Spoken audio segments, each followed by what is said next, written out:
आए मेरे साथ निकालें ज़बूर 103 उसकी 8वीं आयत मुकद्दसा से 11वीं आयत मुकद्दसा तक पढ़ेंगे। मेरे साथ रहिएगा, गौर कीजिएगा, ताकि आज का जिंदा कलाम आपके लिए, आपके घराना के लिए बाबरकत और मुबारक ठहरे। खुदावंद के जिंदा और मुकद्दस कलाम में यूं मरकूम है, खुदावंद रहीम और करीम है, कहर करने में धीमा और शफकत में गनी है। वो सदा झिड़कता ना रहेगा, वो हमेशा गजबनाक ना रहेगा। उसने हमारे गुनाहों के मुआफिक हमसे सलूक नहीं किया और हमारी बदकारियों के मुताबिक हमको बदला नहीं दिया, क्योंकि जिस कदर आसमान जमीन से बुलंद है, उसी कदर उसकी शफकत उन पर है जो उससे डरते हैं। खुदावंद के जिंदा कलाम के पढ़े और सुने जाने पर खुदावंद की बरकत हो। Hallelujah, hallelujah, hallelujah. खुदावंद के जिंदा और मुकद्दस कलाम में हमने पढ़ा खुदावंद रहीम और करीम है।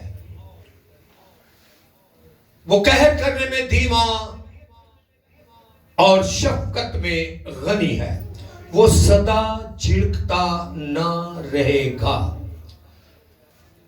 मैंने शुरू में आपसे इस बात को शेयर किया कि उसका कहर दम पर का है, हमेशा का नहीं। खुदावन जो मोहब्बत, जो प्यार बनी नौ इंसान से करता है, उस मोहब्बत और उस प्यार के इवज खुदावन हमें लम्हा बलम्हा, वक्तन फक्तन, हफ्ता, महीने, साल वो वक्त देता। हम उसकी तरफ न छू लाएं, वो सदा झिड़कता ना रहेगा, लेकिन उसकी झिड़की उनके लिए ब्रेक करती है, रुकती है, जो उसकी तरफ रजू लाते हैं। मैंने स्टार्ट में कहा कि अगर 2024 में भी हमारा यही हाल था, 2025 में भी हमारी वही रूटीन है, तो 2026 फिर नया नहीं है। खुदा आपकी मेरी जिंदगी में 2026 के अंदर काम करने को,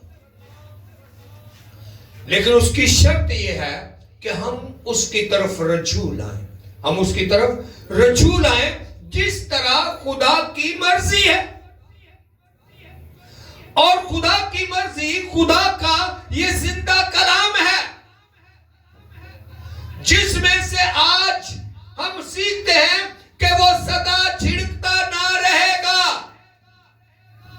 मेरे साथ निकालिए यशायाह 57 बाब उसकी 16वीं आयत मुकद्दसा, क्योंकि मैं हमेशा ना झगड़ूंगा। कहर कब बर्पा होता है? जब झगड़ा होता है। गुस्सा कब आता है? जब लड़ाई होती है। कलामे खुदा यशायाह 57 बाब की 16वीं आयत मुकद्दसा में यूं लिखा है, क्योंकि मैं हमेशा ना झगड़ूंगा और सदा गजबनाक ना रहूंगा, सदा गजबनाक ना रहूंगा।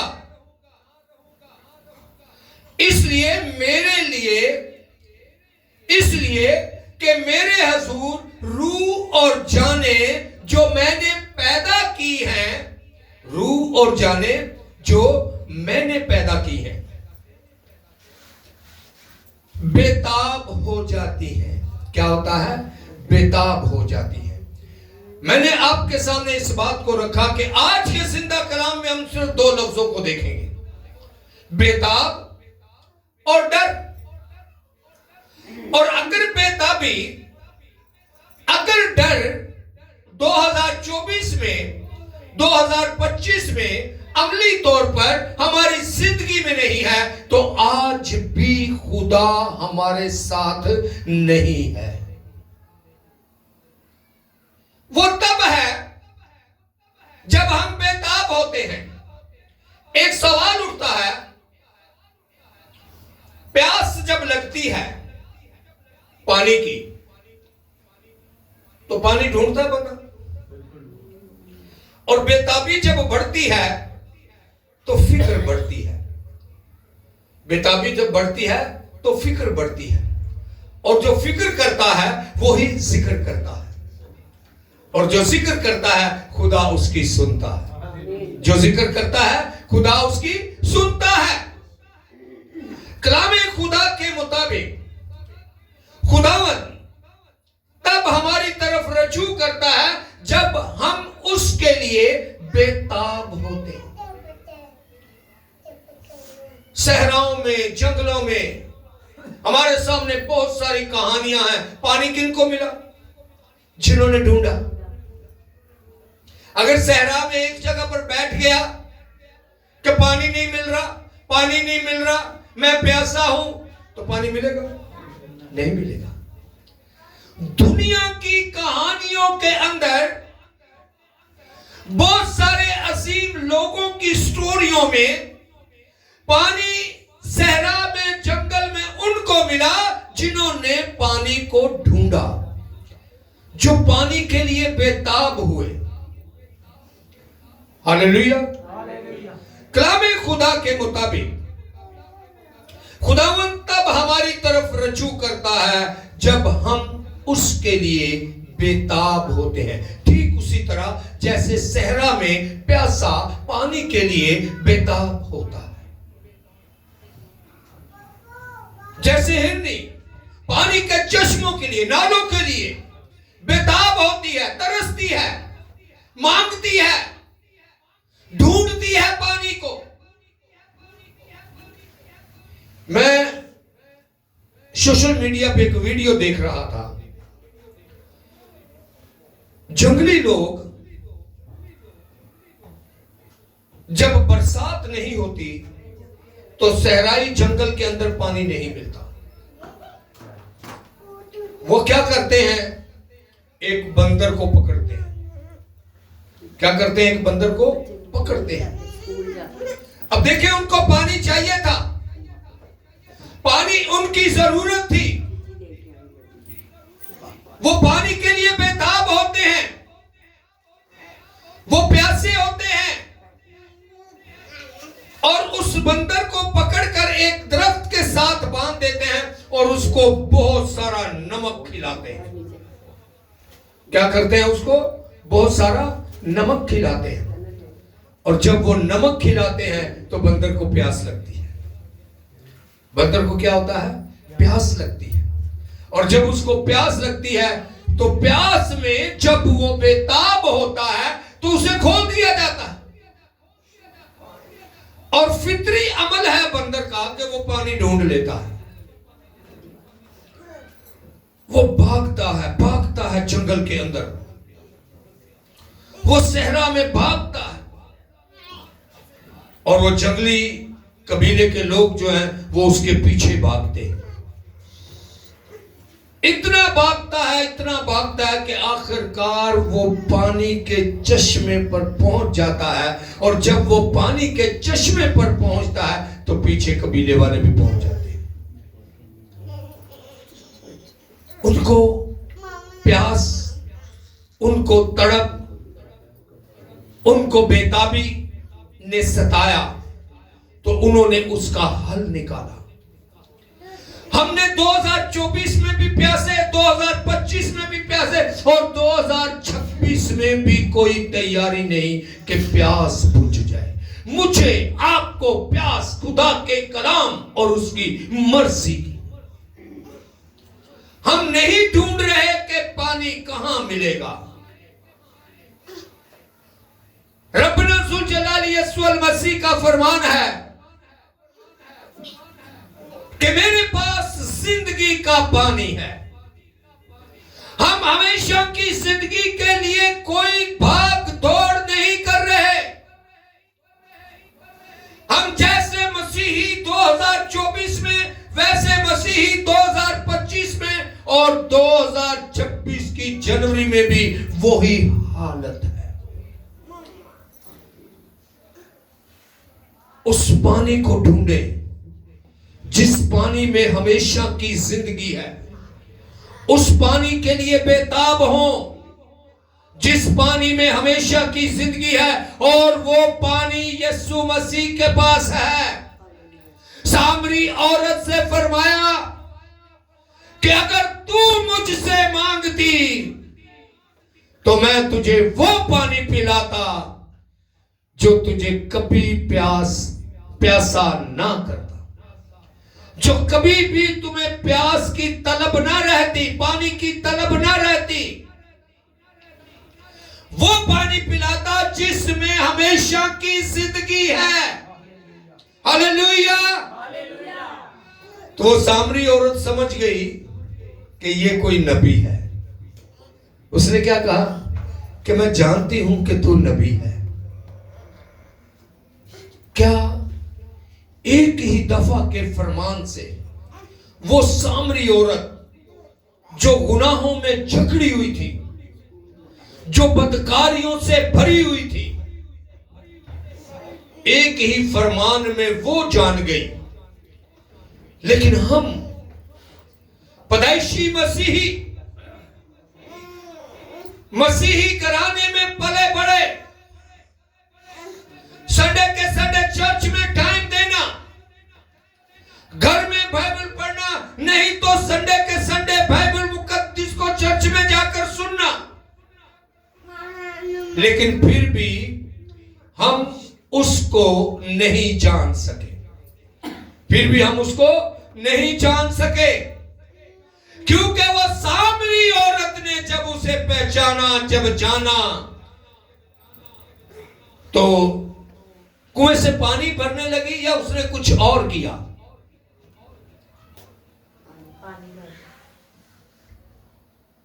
क्या वेल्डर साहब? उसने कुछ और किया। उसने अपना मटका, अपना घड़ा वहीं छोड़ा और शहर की तरफ भाग गई और जाके यीशु मसीह की गवाही देने लग गई कि मुझे वो मिला है जिसके पास जिंदगी का पानी है। Hallelujah, hallelujah. मैं उससे मिलकर आई हूं जो जिंदगी का पानी रखता है। हम रोज बाइबल पढ़ते हैं, हम रोज, मैं हूं, आप हो, कोई भी हो, जिंदगी में गलती, खता, कमजोरी कौन नहीं जानता। मुझे बड़ी अच्छी तरह याद है कि एक मैसेज के अंदर इस बात को भी दोहराया गया कि हम दुआ करते हैं, ऐ खुदावंद अगर मुझसे कोई गलती, अगर क्या, अगर का मायने है कि मैं तो नहीं जानता, तू जानता है कि मैं गलत हूं, तो मुझे मुआफ कर दे। लेकिन उस औरत ने क्या कहा शहर में जाकर? सामरी औरत ने क्या कहा शहर में जाकर? कि उसने मेरी सारी पोशीदा जिंदगी को मेरे सामने रख दिया है। उस सामरी औरत ने कबूल किया कि वाकई तू जो कह रहा है वो मेरी जिंदगी है। Hallelujah, hallelujah. आज हम बेताब इस तरह होते हैं, हम परेशान इस तरह होते हैं कि वक्त मिल गया तो चर्च आ गए, और आए तो भी ऐसे आए कि प्रस्तिश में शामिल नहीं है। आए तो भी ऐसे आए कि उस तरह कबूल ही नहीं किया जिस तरह सामरी औरत ने कबूल किया। वो सदा झिड़कता ना रहेगा, उसका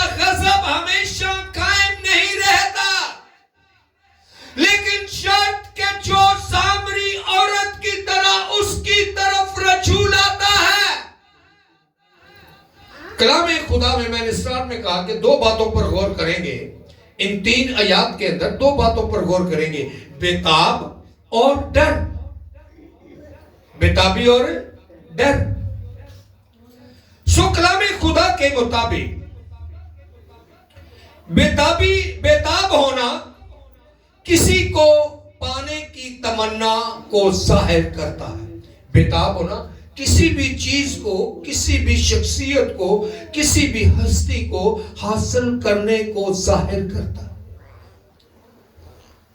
अब गौरतलब बात यह है कि कलाम को सामने रखते हुए मुझे आपको गौर करना है कि क्या मेरी बेताबी ऐसी है? क्या मैं इस तरह बेताब हूं कि जो किसी चीज को ढूंढने को जाहिर करे? क्या वो बेताबी मुझ में पाई जाती है? कलाम खुदा बेताबी के लिए इस बात को हमारे सामने रखता है। बेताबी तमन्ना को जाहिर करता है, किसी के मिलने को जाहिर करती है। बेताब होना तलब और प्यास को जाहिर करता है, और तलब तब पूरी होती है जब उसके लिए वक्त निकाला जाता है। सामरी औरत ने पहले पूरी बात उसकी सुनी, अपने गुनाहों को कबूल किया। सबसे पहले हमारी बेताबी कार आमद तब नहीं होती। हम लफ्जों से तो कहते हैं कि मैं चर्च बड़ी बाकायदगी के साथ, बड़ा पहुंच के, बड़े फिक्र के साथ,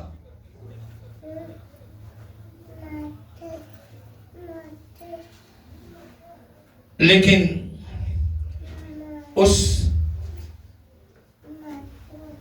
वक्त उसके लिए वक्त नहीं निकालते। मुझे बड़ी अच्छी तरह याद है, गुजरे वक्तों में एक मैसेज है कि रिश्तेदारों के पास जाने के लिए हम वक्त निकालते हैं या हमें वक्त मिलता है, लेकिन चर्च के लिए हम वक्त मिलने के इंतजार में होते हैं। वक्त निकालने का मकसद है कि अपने काम में किसी भी जो चर्च के टाइम में है उसमें रुकावट डालना। हम अपने काम को रोकते हैं, हम अपनी जरूरत को रोकते हैं, तो चर्च के लिए वक्त निकालते हैं। रिश्तेदारों के पास जाने के लिए कितने काम रोक कर जाते हैं, कितनी जरूरतों को रोक कर जाते हैं, लेकिन जाते हैं। हालेलुया। क्या हम खुदा के लिए ऐसा करते हैं? नहीं करते। हम खुदा के लिए ऐसा नहीं करते, हम चर्च के लिए ऐसा नहीं करते। यिर्मयाह 3 बाब की 12वीं आयत मुकद्दसा के अंदर मरकूम है, मैं खुदावंद फरमाता है, इस बरगश्ता ए बरगश्ता इस्राएल, मैं तुझ पर कहर की नजर नहीं करूंगा। कब नहीं करूंगा? जब तुम मेरे लिए बेताब होगे।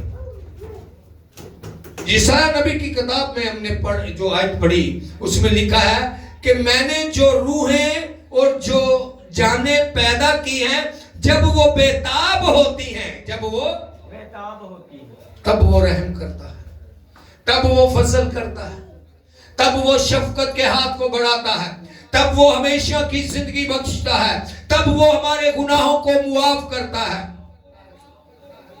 जब हम उसके तालिब होते हैं।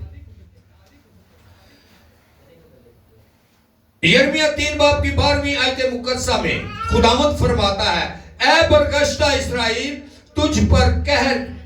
मैं तुझ पर कहर की नजर नहीं करूंगा, मैं रहीम हूं, मेरा कहर दायमी है, मेरा कहर दायमी नहीं है, मेरा कहर हमेशा के लिए नहीं है।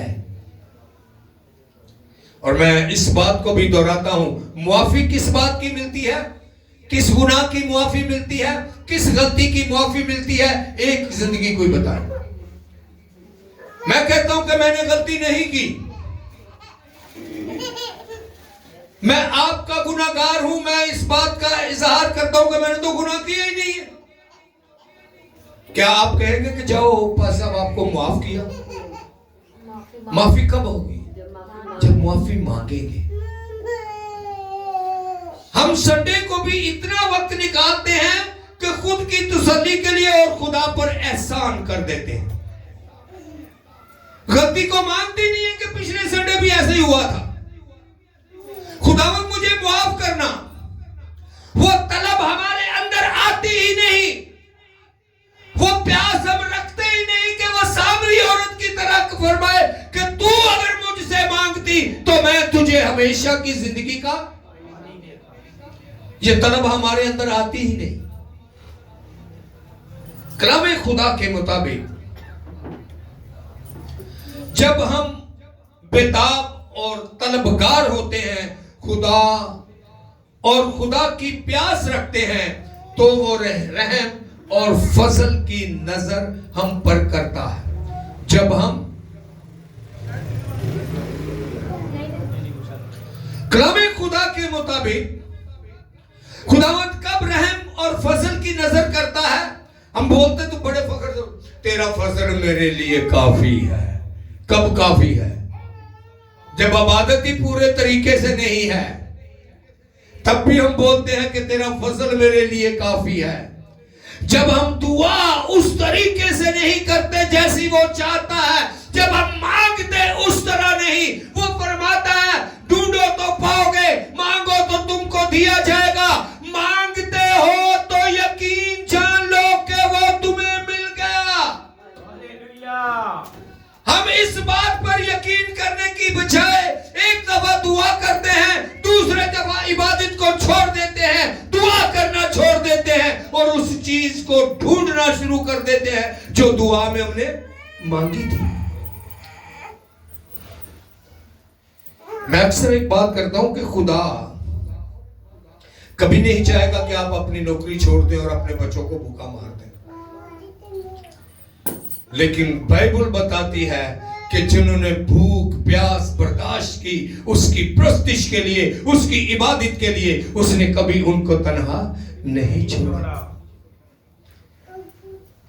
ये जुस्तजू, ये तलब मुझे आपको अपनी जिंदगी में लेनी है, तब जाकर हम हमेशा की जिंदगी के वारिस ठहरते हैं। Hallelujah, hallelujah.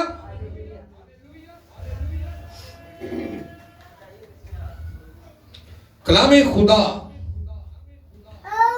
ज़बूर 103 ही की 17वीं आयत मुकद्दसा के अंदर है। गौर कीजिएगा और मैं चाहूंगा कि इस आयत मुकद्दसा को अपने साथ लेकर जाइएगा। लेकिन खुदावन की शफकत उस से डरने वालों पर है। खुदावंत की शफकत उससे, खुदावंत का रहम, उसका फजल उससे, लेकिन खुदावंत की शफकत उससे डरने वालों पर असल से अबद तक है। ये है हमेशा, उसकी शफकत हमेशा उसके लोगों पर रहती है। Hallelujah, hallelujah. जब पूरी आयत मुकद्दसा को पढ़ते हैं तो लिखा है, लेकिन खुदावंत की शफकत उससे डरने वालों पर अज़ल से अबद तक और उसकी सदाकत नस्ल दर नस्ल है। खाली आपकी मेरी जिंदगी की बात नहीं करता, फरमाता है कि मेरी शफकत नस्ल दर नस्ल है जो मुझसे डरते हैं। किन पर है? जो मुझसे डरते हैं। अब बेताबी पर तो हमने गौर किया। डर, डर क्या चीज है? कभी अपनी निजी जिंदगी में देखा, अगर बीवी शोहर से डरती हो तो उसकी क्या पोजीशन होती है? अगर शोहर बीवी से डरता हो तो भी उसकी क्या पोजीशन होती है? अगर बेटा बाप से डरता हो तो उसकी क्या पोजीशन होती है? और अगर बेटी मां से बाप से डरती हो तो उसकी क्या पोजीशन होती है? हम अपनी निजी जिंदगी के अंदर इस बात को देख सकते हैं। डर है क्या? डर है क्या? हम अपनी जिंदगी में देखें, जब हम किसी से डरते हैं तो निजी जिंदगी में देखें कि उस वक्त हमारी हालत क्या होती है। मैंने बात की कि अगर बीवी को शोहर का डर हो और उसको पता हो कि मेरा शोहर आस पड़ोस में जाना पसंद नहीं करता, मेरा शोहर उसके बगैर मार्केट में जाना पसंद नहीं करता, वो जाएगी। बात डरने की है। अगर डरती है तो नहीं जाएगी। बेटी बेटा अगर मां बाप का डर रखता है तो जिन कामों से, जिन बातों से वो समझता है कि मेरा बाप गुस्सा करेगा, मेरी मां गुस्सा करेगी, तो क्या बाप की गैर मौजूदगी में वो काम अंजाम दिया जाता है? और अगर वो बाप घर पे नहीं है, मां घर पे नहीं है, तो उस काम को अंजाम देता है तो फिर डरता नहीं है। खुदा ऐसा ही डर अपने लिए चाहता है कि हम ऐसा डर रखें उससे। ये नहीं कि चर्च में आए, दुआ करें तो फिर उसके डर का इजहार करें और उसके बाद भूल जाएं कि कौन खुदा। एक गीत है, मेरी रूह खुदा की प्यासी है। उसमें मिस्री के अंदर आता है कि कौन तेरा खुदा, कहां तेरा खुदा है। कब लोग ऐसा पूछेंगे? जब वो खुदा मेरी आपकी जिंदगी में नजर नहीं आएगा, तब ये सवाल उठेगा कि किस खुदा की बात करता है, क्योंकि वो मेरे अमाल में नहीं है, वो मेरी जिंदगी में नहीं है। सो डर अगर खुदा का हो तो फिर 24 घंटे लम्हा बलम्हा, ऐसा नहीं है कि चर्च में बैठे हुए, ऐसा नहीं है कि दुआ करते हुए, ऐसा नहीं है कि लोगों के सामने, बल्कि खुफिया जगह, छुपी हुई जगह के अंदर भी खुदा का डर रहता है। डर इसको कहते हैं। क्या वो डर जो एक बीवी जो शोहर से डरती है वो हमारे अंदर खुदा के लिए है? नहीं है। हम अपने मतलब, अपने मकसद के लिए दूसरे को टारगेट बना देते हैं कि वो भी तो ऐसा करता है, दुनिया में ये चलता है। हम एक जगह पर इबादत है, हम उस इबादत में जाते हैं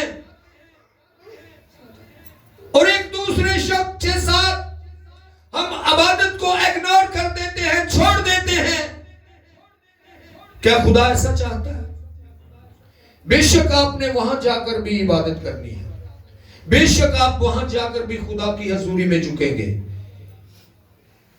लेकिन जहां आपने वादा किया, जहां आप उम्मीद रखते हैं,